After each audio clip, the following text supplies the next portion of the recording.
हम स्टार्ट लेते हैं P3 से। पहला P था पर्पस, दूसरा P preparation, third P presentation. इसमें हम ऑब्जेक्टिव्स को देखते हैं, इसमें हम स्टूडेंट्स को प्रिपेयर करते हैं, रेडी करते हैं, चेक करने के बाद आइस ब्रेकिंग करते हैं, और P3 में हम नया लेसन डिलीवर करते हैं।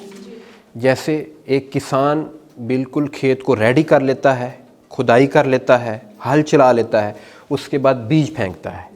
जिस तरह एक कंस्ट्रक्टर जो बिल्डिंग बनाता है वो ज़मीन की बुनियादें खोद कर तो ज़मीन को बिल्कुल रेडी कर देता है और उसके बाद बुनियादें बनाना शुरू करता है, बिल्डिंग बनाना शुरू करता है। इसी तरह से टीचर भी इस नेचुरल रूल को, उसूल को, प्रिंसिपल को अपनी क्लास में यूज़ करेगा जब स्टूडेंट्स को रेडी कर दिया है, जब उनको चेक किया है, उनको प्रिपेयर कर दिया, उनको ब्रिज अप कर लिया है। थर्ड स्टेज में वो क्या करेगा, अपना नया कॉन्सेप्ट, नया लेसन, नया प्लान जो आज उसने पढ़ाना है, नया टॉपिक, वो स्टूडेंट्स को पढ़ाएगा। अंडरस्टैंड कर लिया? और इसमें जो P3 है एक्चुअली ये क्या है, इसमें हम टीचिंग मेथड्स यूज़ करते हैं। एक्चुअली ये स्ट्रेटजी है। गोल सेट किए, ऑब्जेक्टिव्स बनाए, ऑब्जेक्टिव्स के बाद क्या किया, ऑब्जेक्टिव्स के बाद हमने स्टूडेंट्स को प्रिपेयर किया और स्ट्रेटजी यूज़ की। स्ट्रेटजी यूज़ करने के बाद क्या किया हमने, वही जो टीचिंग मेथड्स थे वो यूज़ किया। अब आप देखेंगे कि जो प्रेजेंटेशन है, जो लेसन हमने कन्वे करना है, वो कौन कौन से टीचिंग मेथड्स हैं जो हम यूज़ करेंगे। तो उसमें पहला लेक्चर मेथड, बहुत आसान है, जो यूज़ करते हैं सब लोग। तो लेक्चर मेथड ज़हन में रहेगा। लेक्चर मेथड में टीचर बोलता है, स्टूडेंट सुनते हैं, मगर अगर वो अच्छे लेवल पे अच्छी कम्युनिकेशन के साथ डिलीवर किया जाए तो स्टूडेंट सुनते हैं और पिक करते हैं, अंडरस्टैंड करते हैं। जब हम सुनते हैं तो हम भूल जाते हैं, और जब हम देखते हैं तो हम अंडरस्टैंड करते हैं, और जब हम करते हैं फिर हम सीखते हैं। जब हम सुनते हैं तो भूल जाते हैं, जब हम देखते हैं, डेमोस्ट्रेशन देखते हैं।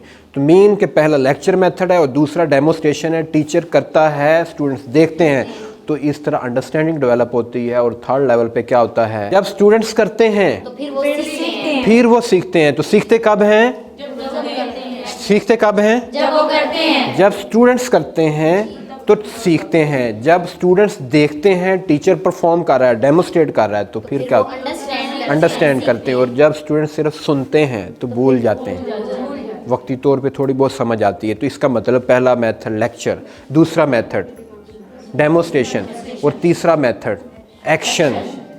तीसरा मेथड एक्शन, डूइंग मेथड भी बोल सकते हैं इसको। तो पहला है शोइंग, डेमोस्ट्रेट करना, और डूइंग में करते हैं। तो इसमें आएगा जो डेमोस्ट्रेशन है, I do and you see then you understand. और फिर इसके आगे बढ़ते हैं, जो एक्शन मेथड है, जो डूइंग मेथड है, उसमें you do mean students do, you do and I see, and then you learn. You learn, इस लेवल पे लर्निंग होती है। तो लिहाजा हमें स्टूडेंट से करवाएंगे तो लर्निंग होगी। एक चौथा मेथड भी है जिसको डिस्कशन मेथड बोलते हैं। इसमें टीचर स्टूडेंट्स की भी और स्टूडेंट्स की आपस में भी डिस्कशन होती है, तो इससे मज़ीद लर्निंग होती है। तो बेसिक 4 मेथड हैं, और जबकि इसके 100 से ज़ायद मेथड हैं जो हमारे पास मौजूद हैं, और हम एडवांस डिप्लोमे में वो करवाते हैं। और एडवांस डिप्लोमा P3 में मीन टीचिंग मेथड्स में 30 आवर्स का है, और जो सिंपल डिप्लोमा है उसमें हम 4 आवर्स में 4 घंटों में ये टीचिंग मेथड पे बात करते हैं। इसके principles, psychological principles of teaching वो देखते हैं, और दूसरा टीचिंग मेथड्स कौन से हैं, वो मेथड्स कब अप्लाई करने हैं, वो मेथड्स किन किन सब्जेक्ट पे सूटेबल हैं, और किस टाइम में, कितनी ड्यूरेशन में, किन स्टूडेंट्स के साथ कौन सा टॉपिक, कौन सा मेथड जो हम यूज़ करेंगे। तो ये मुख्तलिफ तरह के टीचिंग मेथड्स हैं जो प्रेजेंटेशन में यूज़ होते हैं। अंडरस्टैंड कर लिया आपने? Okay, very good. तो ये P3 था।